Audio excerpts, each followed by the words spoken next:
Hello বন্ধুরা, তোমরা কেমন আছো? আশা করি তোমরা খুব ভালো আছো।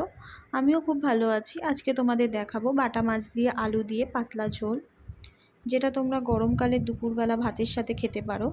এতে তোমাদের খেতেও ভালো লাগবে, শরীরও খুব ভালো থাকবে। তো চলো শুরু করা যাক। প্রথমে আমি 6 পিস বাটা মাছ নিয়ে নিয়েছি এবং সেটাকে আমি ভালো করে ধুয়ে নিয়েছি। তারপর নিয়ে নিয়েছি ঝিঙে, আলু, আদা, কাঁচা লঙ্কা। তারপর ধুয়ে রাখা মাছটাতে আমি দিয়ে দিয়েছি নুন, দিয়ে দিয়েছি হলুদ, নুন হলুদ দিয়ে এটাকে ভালো করে মাখিয়ে নিয়েছি।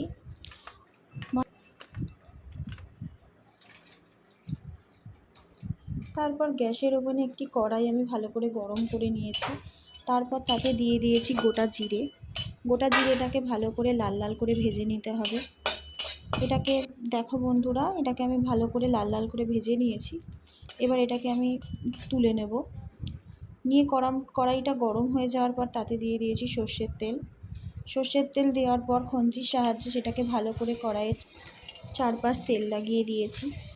তারপর নুন হলুদ মাখিয়ে রাখা মাছগুলোকে একে একে কড়াইতে দিয়ে দিয়েছি, সেগুলোকে ভেজে নেওয়ার জন্য।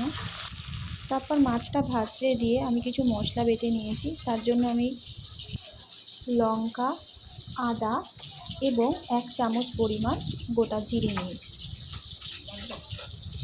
এবার আমি তার মধ্যে সামান্য জল দিয়ে ভালো করে মশলাটাকে বেটে নেব।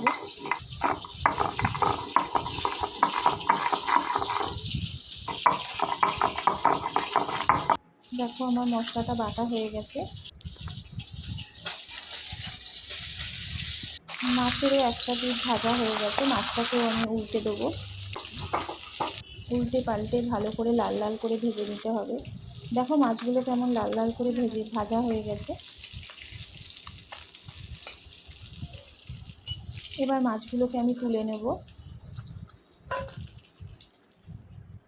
বাকি মাছগুলোকেও আমি কড়াইতে দিয়ে দেবো এবং একইভাবে আমি এগুলোকেও লাল লাল করে ভেজে নেব। মাছগুলোকে উল্টে পাল্টে দিয়ে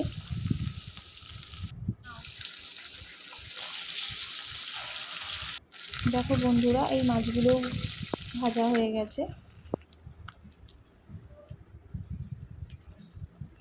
এবার ওই মাছ ভাজা তেলটার মধ্যে আমি দিয়ে দিয়েছি সামান্য পরিমাণ জিরে। এটা আমি জিরে ফোড়ন দিয়ে করব, তোমরা চাইলে কালো জিরেও দিতে পারো। তার মধ্যে দিয়ে দিয়েছি আমি কেটে রাখা আলুগুলোকে আগে দিলাম, কারণ আলুগুলো ভাজতে একটু সময় লাগবে, তাই আলুগুলোকে আমি আগে দিয়ে ভেজে নেব। আলুগুলো একটু ভাজা ভাজা হয়ে গেলে তাতে আমি দিয়ে দিয়েছি ঝিঙে।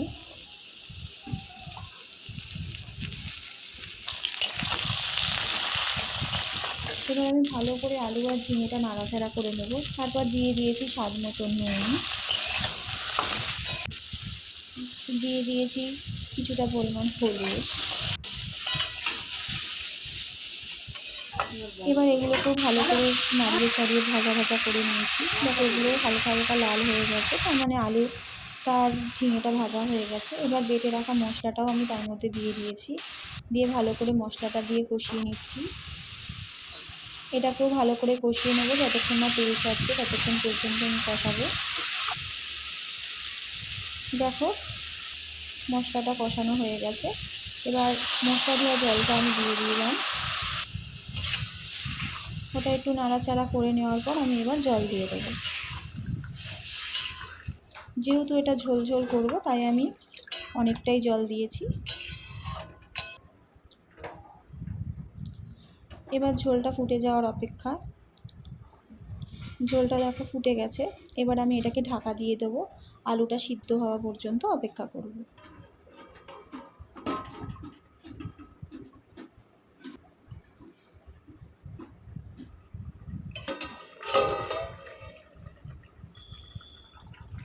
দেখো বন্ধুরা, ঢাকনাটা খুলে দিলাম। আমি আলুগুলো দেখে নেব। আলুটা প্রায় 80% হয়ে গেছে। এবার আমি এর মধ্যে দিয়ে দেবো ভেজে রাখা মাছগুলোকে দিয়ে দিয়েছি। মাছগুলোকে একটু ঝোলের মধ্যে ভালো করে চুবিয়ে দিলাম।